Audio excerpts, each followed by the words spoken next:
Ladies and gentlemen, gather around. Today, we embark on a tale so intricately woven that it could only have sprung from the untamed corners of the human heart. Imagine with me, a bustling medieval village, where the cobblestone streets echo with the sound of laughter and whispers, where the air is thick with the aroma of baked bread mingling with the scent of fresh rain. This isn't just any village. This is Verlingham, a place where legends are born, and lives collide in the most unexpected ways. In the heart of Verlingham lived a woman named Alara, whose very name was whispered like a spell. Now, Alara wasn't your run-of-the-mill villager. No, she had a reputation that danced between the realms of healer and witch. With eyes the color of stormy skies, her presence alone could thwart a child's fear of the dusk. But Alara wasn't just a mystic recluse. She was also a caretaker, a friend, a confidant to the villagers who came to her for aid when their crops withered and their children fell ill. But let me tell you, my friends, the line between healer and witch is as thin as a spider's web, and in times of desperation, truth becomes a luxury we can't always afford. As the seasons changed, so did the mood of Verlingham. A mysterious illness swept across the village, leaving the young and old in its grasp. Panic spread like wildfire. Suddenly, Alara became the last flicker of hope and the first point of accusation. After all, it was the witch who wielded the herbs and whispered incantations. Stories of Alara's cures traveled far and wide. 22 souls were healed, and with each miracle, the flames of envy licked at the hearts of those who could not understand. The villagers were torn apart, each grappling with their beliefs and fears. The baker's daughter, afflicted by a debilitating cough, was cured by Alara after just one visit. The blacksmith, whose wife was childless, swore that Alara's potions granted him his greatest wish.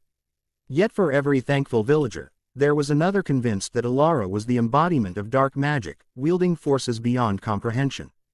At the center of this turmoil was a girl named Lila. Just 16, she had long admired Alara from afar, captivated by the way the villagers transformed at her touch. Lila had dreams of becoming a healer like Alara, but those hopes began to fade as the rumors about the witch grew louder. She found herself caught between her admiration for Alara and the chilling fear that coursed through the town. It was Lila who would ultimately decide the fate of their intertwined destinies, navigating treachery, courage, and the power of compassion. Then we have Cedric, the village's mayor, a man whose heart was as tangled as the roots of the oldest oak tree. A widower, he was tormented by the loss of his beloved Agnes, who succumbed to the same illness that now spread through Verlingham. As he battled his grief, he also bore the weight of the villagers' expectations. Seeing the chaos around him, Cedric felt an insidious pressure to act. He believed that in order to restore order, he must be the decisive voice against Alara, though deep down, he questioned if the real witch was the woman they accused or the fear that consumed them all. And let's not forget Lisbeth.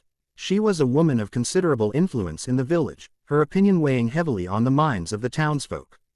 As a healer, she was furious that a self-proclaimed witch dared to encroach on her territory. The bitter rivalry between Lisbeth and Alara was the kind that burned deeper than molten lava, as personal grudges mingled seamlessly with a struggle for power. In an ironic twist of fate, Lisbeth's own daughter, Marjorie, fell victim to the illness, leading the villagers to Lila's side as they sought Alara's help again. But could the girl they once revered still stand strong against the accusations that were about to be hurled her way? The first turning point came on a cold and blustery evening, just after the harvest festival. Cedric, the ever-pressured mayor, gathered an assembly to confront Alara. "You've cast your spells to steal our loved ones," Cedric proclaimed, his voice laced with pain and accusation. The crowd murmured, their breath visible in the autumn chill. Alara stood before them, defiantly unwavering, her voice calm like the still of the night. "I am no thief. I heal when I can, but the sickness you fear is not born of magic." Yet with each soul healed, comes a darker shadow of fate.